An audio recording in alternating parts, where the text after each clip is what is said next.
करता हूँ सब ठीक होंगे। आज हम बात करेंगे सेफ्टी शटडाउन पैनल की जो लॉजिक है, लॉजिक की बात करेंगे। इसके अंदर जितने भी स्विच लगे हुए हैं, जितने भी कुछ रिले हैं, यूएसबी स्विच है, उसके बारे में हम बात करेंगे कि ये पैनल किस तरीके से ये काम करता है। तो ये एक ड्राइंग बनी हुई है, हम ड्राइंग के ऊपर आके कि इसकी लॉजिक किस तरीके से बनी हुई है।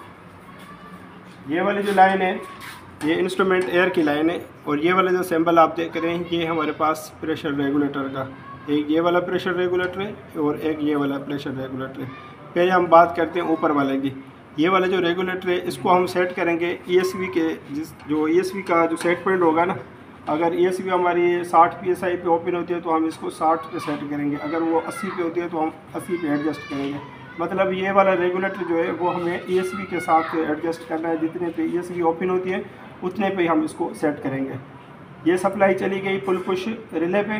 पुल पुश रिले में दोनों ऑप्शन होते हैं, एक तो मैनुअल भी होता है, ऑटो भी होता है। स्टार्टिंग में हमें मैनुअल चलाना होता है, जब हम मैनुअल चलाएंगे ये इसकी आउटपुट चली जाएगी ईएसवी पे, ईएसवी हमारी हो जाएगी ओपन।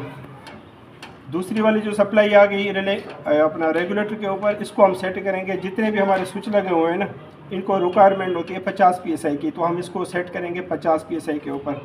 ये दो जगहों से सप्लाई इसकी जा रही है टी ऑफ होके। पहले हम इसकी बात करते हैं। ये वाली जो सप्लाई ये चली गई, यहाँ पे आके इस जो PPV लगी हुई है प्रेशर पायलट वाल, यहाँ पे आके रुक गई। जब तक ये वाला सिग्नल नहीं आएगा तब तक ये सप्लाई आगे नहीं जाएगी स्विचों को।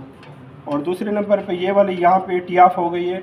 ये वाली भी आउटपुट जो है ना इसकी पुल पुश रिले तक आ गई, सॉरी ये रिले तक आ गई, ऑटो रिले जो लगी हुई है PPV यहाँ पे आ गई। ये आउटपुट आगे नहीं जाएगी जब तक इसको ये वाला सिग्नल नहीं आएगा।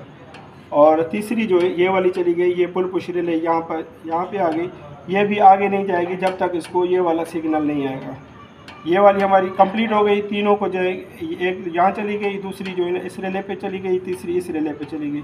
अब हम बात करते हैं तीसरे वाले की।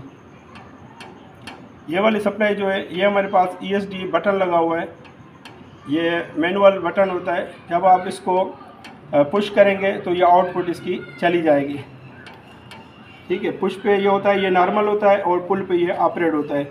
हमें पुश पे रखना होता है, पुश पे रखने से ये होता है इसकी आउटपुट चली जाएगी इस रिले को। जैसे ही रिले को जाएगी ये वाली जो सप्लाई रुकी हुई थी ना वो चली जाएगी इस स्विचों को, और जब ये स्विचों को पहुंच जाती है, स्विच जैसे ही नॉर्मल होते हैं इसको सेंसिंग आ जाती है तो इसकी आउटपुट चली जाती है दूसरे पुल पुश रिले को। जैसे ही जाएगी ये वाली जो आउटपुट अपना इनपुट रुकी हुई थी ना यहाँ पे, ये वाली चली जाएगी इन स्विचों को। इन स्विचों को जब चली जाएगी ये वाले दो स्विच जैसे ही रीसेट होंगे तो इसकी आउटपुट आ जाएगी इस पुल पुश रिले पे। और इस पुल पुश रिले पे जैसे ही आएगी ये वाला सिग्नल पहुंचेगा तो ये इनपुट जो यहाँ पे ब्लॉक थी वो चली जाएगी इन स्विचों के ऊपर। जैसे ही इन स्विचों के ऊपर चली जाएगी ये आउटपुट घूम के ये आगे मेन जो हमारा पुल पुश रिले लगा हुआ है जो ESV के ऊपर लगा हुआ है वहाँ पे आके इसको रीसेट करवाएगी। रीसेट करवाने से ये होगा, ये मैनुअल से ख़त्म होकर ये ऑटो पे आ जाएगा।